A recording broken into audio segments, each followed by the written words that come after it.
The Civilian Conservation Corps was a public work relief program that operated from 1933 to 1942 in the United States for unemployed, unmarried men from relief families as part of the New Deal. Originally for young men ages 18 to 23, it was eventually expanded to young men ages 17 to 28.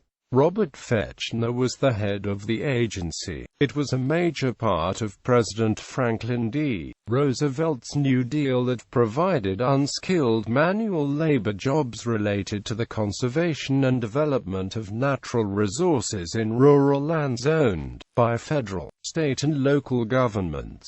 The CCC was designed to provide jobs for young men, and to relieve families who had difficulty finding jobs during the Great Depression in the United States. At the same time, it implemented a general natural resource conservation program in every state and territory. Maximum enrollment at any one time was 300,000. In 9 years, 3 million young men participated in the CCC, which provided them with shelter, clothing, and food, together with a small wage of $30 a month.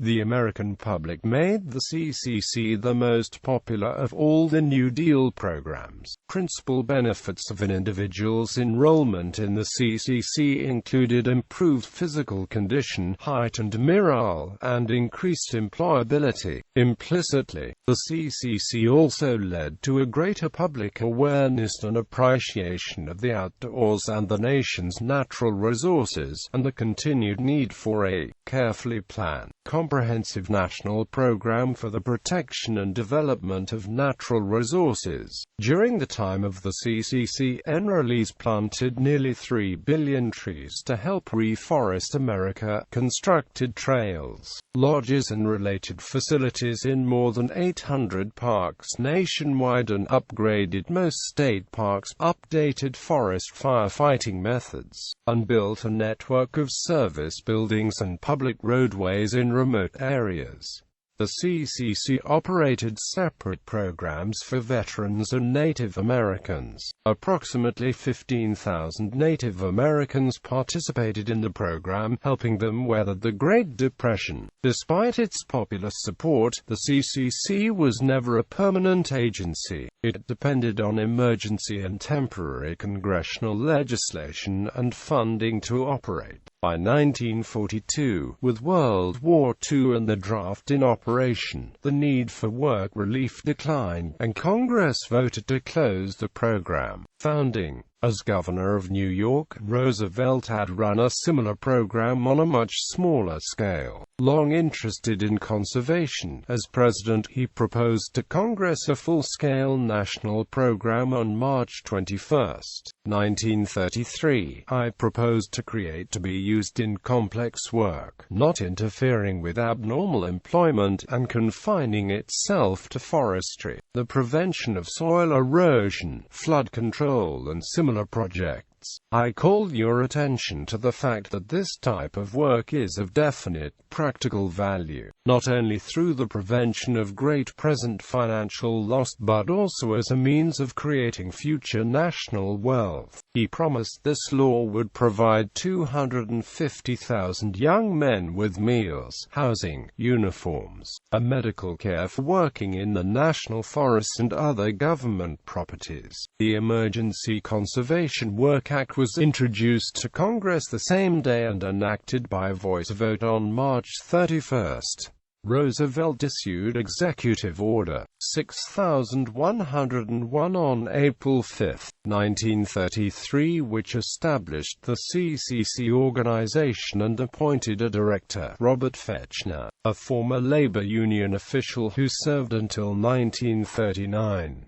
The organization and administration of the CCC was a new experiment in operations for a federal government agency. The order indicated that the program was to be supervised jointly by 4 government departments: Labor, which recruited the young men; War, which operated the camps; and Agriculture and Interior, which organized and supervised the work projects. A CCC Advisory Council was composed of a representative from each of the supervising departments. In addition, the Office of Education and Veterans Administration participated in the program. To end the opposition from labor unions, Roosevelt chose Robert Fechner, vice president of the American Machinists Union, as director of the Corps. William Green, head of the American Federation of Labor, was taken to the first camp to demonstrate that there would be no job training involved beyond simple manual labor. U.S. Army. Reserve officers from the U.S. Army were in charge of the camps, but there was no military training. General Douglas MacArthur was placed in charge of the program but said that the number of Army officers and soldiers assigned to the camps was affecting the readiness of the regular Army. But the Army also found numerous benefits in the program. When the draft began in 1940, the policy was to make CCC alumni corporals and sergeants. CCC also provided command experience to organized Reserve Corps officers. Through the CCC, the regular Army could assess the leadership performance of both regular and reserve officers. The CCC provided lessons which the Army used in developing its wartime and mobilization plans for training camps. History. Early years 1933–1934. The legislation and mobilization of the program occurred quite rapidly. Roosevelt made his request to Congress on March 21, 1933. The legislation was submitted to Congress the same day. Congress passed it by voice vote on March 31. Roosevelt signed it the same day, then issued an executive order on April 5 creating the agency, appointing its director, and assigning more Department Corps area commanders to begin enrollment. The first CCC enrollee was selected April 8 and subsequent lists of unemployed men were supplied by state and local welfare and relief agencies for immediate enrollment. On April 17, the first camp, NF1, Camp Roosevelt, was established at George Washington National Forest near Luray, Virginia. On June 18, the first of 161 soil erosion control camps was opened in Clayton, Alabama. By July 1, 1933, there were 1,463 working camps with 250,000 junior enrollees, 28,000 veterans, 14,000 American Indians, and 25,000 locally enrolled men. Enrollees. The typical CCC enrollee was a U.S. citizen, unmarried, unemployed male, 18 to 25 years of age. Normally his family was on local relief. Each enrollee volunteered and, upon passing a physical exam and/or a period of conditioning, was required to serve a minimum 6-month period, with the option to serve as many as 4 periods, or up to 2 years, if employment outside the Corps was not possible. Enrollees worked 40 hours a week over 5 days, sometimes including Saturdays if poor weather dictated. In return they received $30 a month with a compulsory allotment of $22 minus 25 cents to a family dependent, as well as food, clothing, and medical care. Following the second bonus Army March on Washington, D.C., President Roosevelt issued Executive Order 6129 to amend the CCC program to include work opportunities for veterans. Veteran qualifications differed from the junior enrollee. One needed to be certified by the Veterans Administration by application. They could be any age, unmarried or single, as long as they were in need of work. Veterans were generally assigned to entire veteran camps. Enrollees were eligible for the following rated positions to help with camp administration: senior leader, mess steward, storekeeper and 2 cooks, assistant leader, company clerk, assistant educational advisor and 3 second cooks. These men received additional pay ranging from $36 to $45 per month depending on the rating. Camps: each CCC camp was located in the area of particular conservation work to be performed, and organized around a complement of up to 200 civilian enrollees in a designated numbered company unit. The CCC camp was a temporary community in itself, structured to have barracks for 50 enrollees each, officer, technical staff quarters, medical dispensary, mess hall, recreation hall, educational building, lavatory and showers, technical, administrative offices, tool room, blacksmith shop and motor pool garages. The company organization of each camp had a dual authority supervisory staff. Firstly, Department of War personnel, a reserve officers, a company commander, and junior officer, who were responsible for overall camp operation, logistics, education and training, and secondly, 10 to 14 technical service civilians, including a camp superintendent and foreman, employed by either the departments of Interior or Agriculture, responsible for the particular field work. Also included in camp operation were several non-technical supervisor LEMs, who provided knowledge of the work at hand, lay of the land, and paternal guidance for inexperienced enrollees. Enrollees were organized into work detail units called sections of 25 men each, according to the barracks they resided in. Each section had an enrollee, senior leader, and assistant leader who were accountable for the men at work and in the barracks.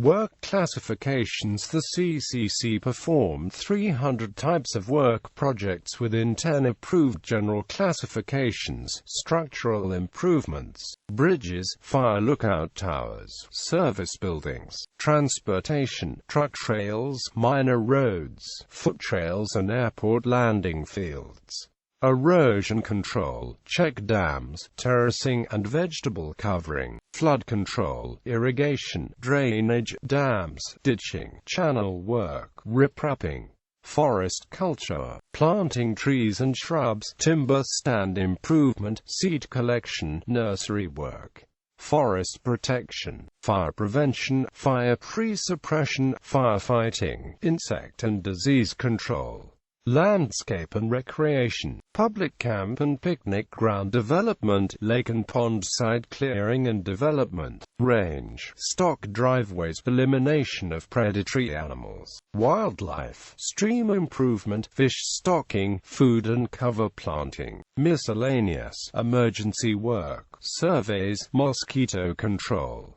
The responses to this 7-month experimental conservation program were enthusiastic. On October 1, 1933, Director Fechner was directed to arrange for a second period of enrollment.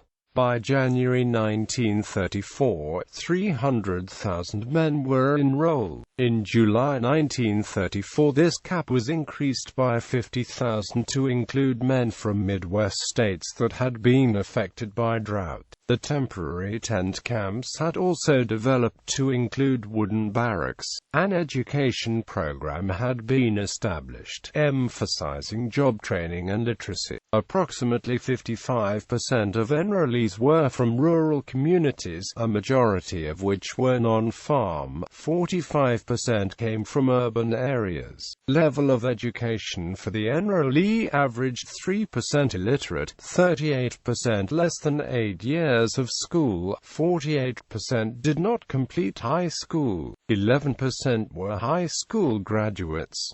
At the time of entry, 70% of enrollees were malnourished and poorly clothed. Few had work experience beyond occasional odd jobs. peace was maintained by the threat of dishonorable discharge. "This is a training station. We're going to leave morally and physically fit to lick old man depression," boasted the newsletter Happy Days of a North Carolina camp. Minorities. Because of the power of the solid South, white Democrats in Congress, who insisted on racial segregation, the New Deal programs were racially segregated. Blacks and whites rarely worked alongside each other. At this time, all the states of the South had passed legislation imposing racial segregation and, since the turn of the century, laws and constitutional provisions that disenfranchised most blacks. They were excluded from formal politics because of discrimination by white officials at the local and state levels. Blacks in the South did not receive as many benefits as whites from New Deal programs. In the first few weeks of operation, CCC camps in the North were integrated. By July 1935, however, all the camps in the United States were segregated. A total of 200,000 blacks were enrolled in the CCC. They served in 143 all-black camps and received equal pay and housing. Black leaders lobbied to secure leadership roles. Adult white men held the major leadership roles in all the camps. Director Robert Fechner refused to appoint black adults to any supervisory positions except that of education director in the all-black camps. Indian Division. The CCC operated an entirely separate division for members of federally recognized tribes, the Indian Emergency Conservation Work. Native men from reservations worked on roads, bridges, clinics, shelters, and other public works near the reservations. Although they were organized as groups classified as camps, no permanent camps were established for Native Americans. Instead, organized groups moved with the families from project to project, and were provided with an additional rental allowance in the pay. The CCC often provided the only paid work, as many reservations were in remote rural areas.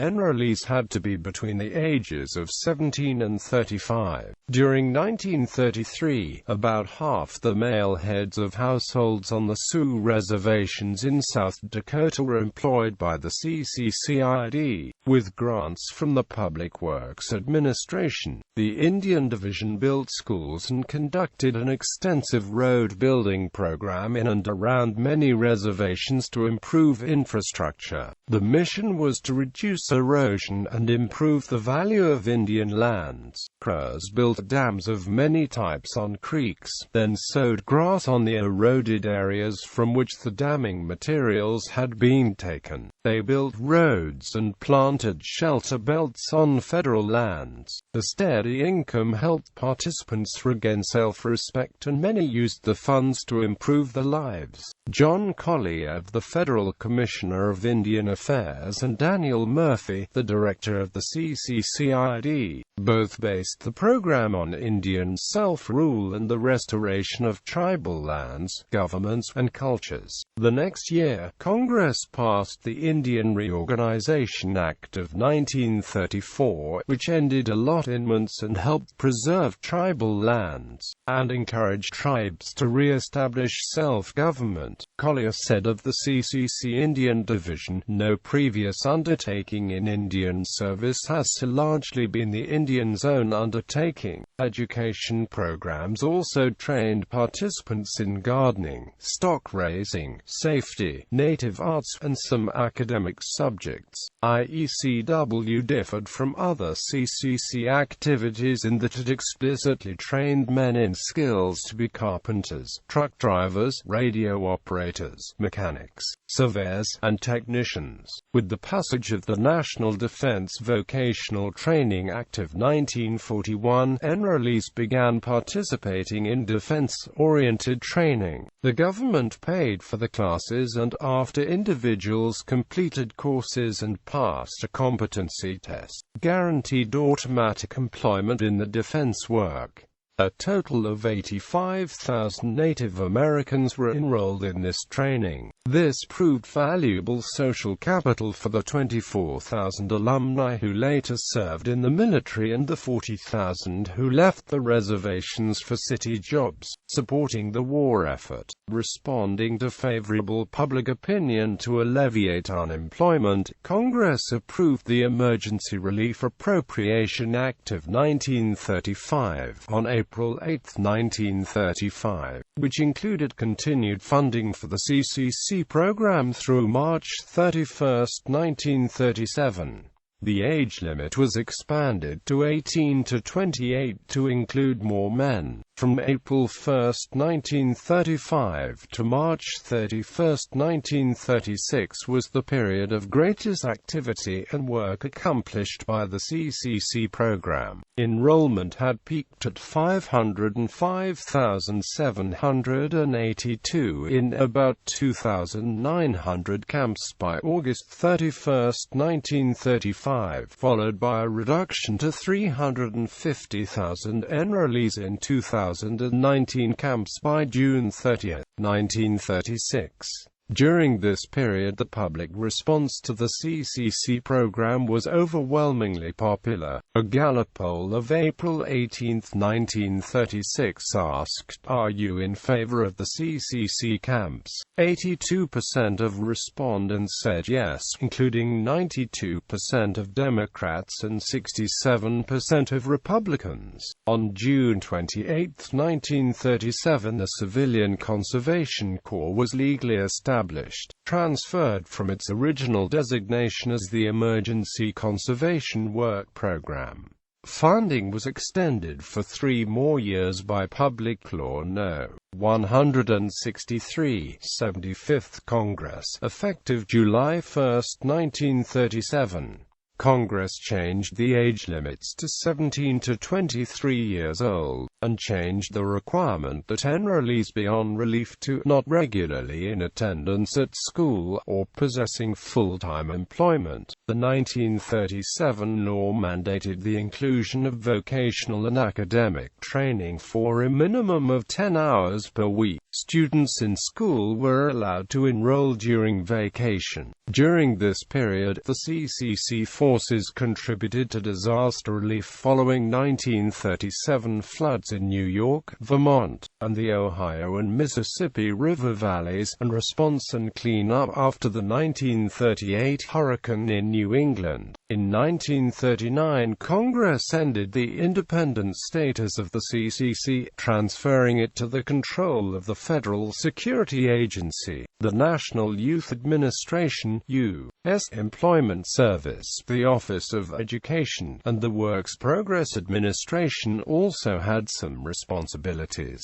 About 5,000 reserve officers for the camps were affected, as they were transferred to federal civil service, and military ranks and titles were eliminated. Despite the loss of overt military leadership in the camps by July 1940, with war underway in Europe and Asia, the government directed an increasing number of CCC projects on resources for national defense. It developed infrastructure for military training facilities and forest protection. By 1940, the CCC was no longer wholly a relief agency. It was rapidly losing its non-military character, and it was becoming a system for work training, as its ranks had become increasingly younger, with little experience. Although the CCC was probably the most popular New Deal program, it never was authorized as a permanent agency. The program was reduced in scale as the Depression waned and employment opportunities improved. After conscription began in 1940, fewer eligible young men were available. Following the attack on Pearl Harbor in December 1941, the Roosevelt administration directed all federal programs to emphasize the war effort. Most CCC work, except for wildland firefighting, was shifted onto U.S. military bases to help with construction. The CCC disbanded 1 year earlier than planned, as the 77th United States Congress ceased funding it. Operations were formally concluded at the end of the federal fiscal year on June 30.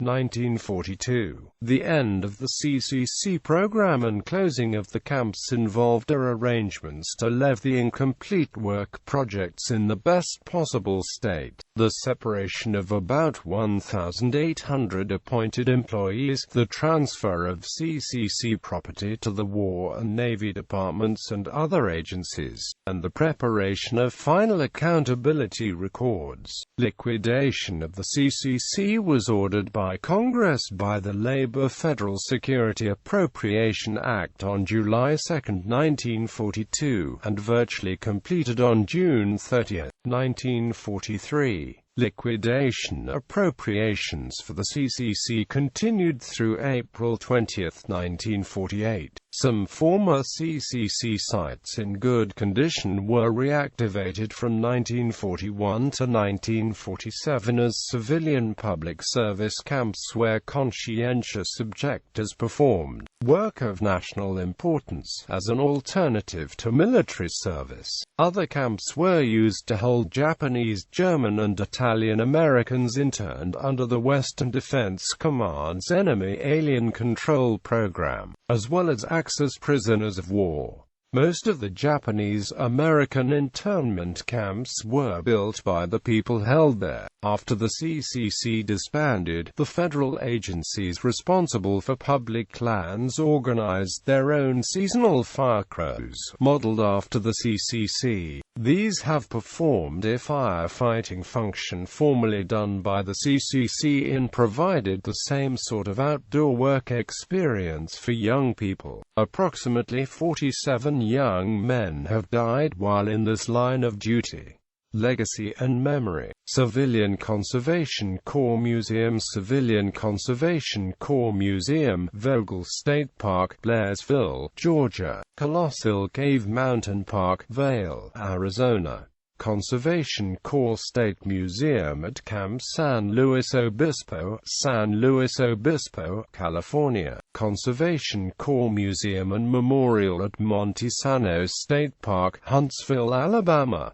Civilian Conservation Corps Legacy, Edinburgh, Virginia. Civilian Conservation Corps Museum, Rhinelander, Wisconsin. Florida. Civilian Conservation Corps Museum at Highlands Hammock State Park, Sebring, Florida. Civilian Conservation Corps Museum at DeSoto State Park, Fort Payne, Alabama. Civilian Conservation Corps Camp in Cocaire State Park, Waimea, Kauai County, Hawaii. National Register of Historic Places listings in Hawaii. Iowa. Civilian Conservation Corps Museum at Backbone State Park, Strawberry Point, Iowa. Civilian Conservation Corps Museum at Lake Greenwood State Recreation Area, 96, South Carolina. Mask Museum at Promised Land State Park, Greentown, Pennsylvania. Northeast States Civilian Conservation Corps Museum, Camp Connor, Stafford, P. Connecticut. New York State Civilian Conservation Corps Museum at Gilbert Lake State Park, New Lisbon, New York. Civilian Conservation Corps Museum at Pocahontas State Park, Chesterfield, Virginia. West Virginia CCC Museum, Harrison County, West Virginia. James F. Justin Civilian Conservation Corps Museum, online only. Michigan Civilian Conservation Corps Museum, Roscommon, Michigan. Civilian Conservation Corps Museum, Guernsey State Park, Guernsey, Wyoming. Bear Brook State Park Civilian Conservation Corps Camp Historic District, Allenstown, New Hampshire. CCC Notable Alumni and Administrators: Alvin C. York, a Project Superintendent. Hubert D. Humphreys, Historian.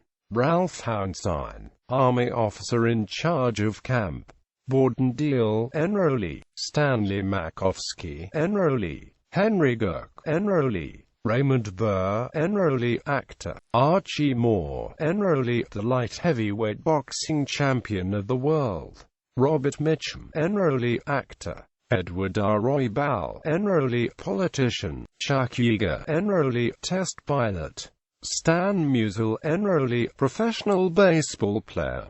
Walter Matthau, Enrollee. Actor. Dan White, Enrollee. Actor. Red Schoendienst, enrollee, baseball player, manager.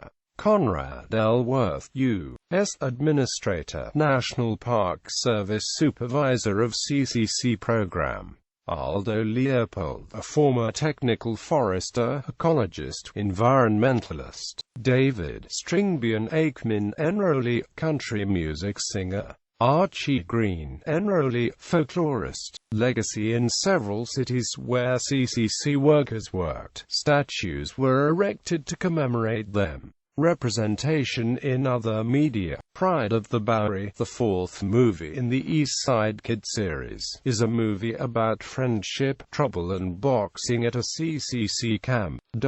The American Experience PBS series showcased documentaries on American history. It portrayed a life in Civilian Conservation Corps in 2009. In the first episode of Season 22, Jeanette Ingold's novel Hitch, Making Good in Hard Times is a young adult book about a teenager in the CCC, in CCC camp.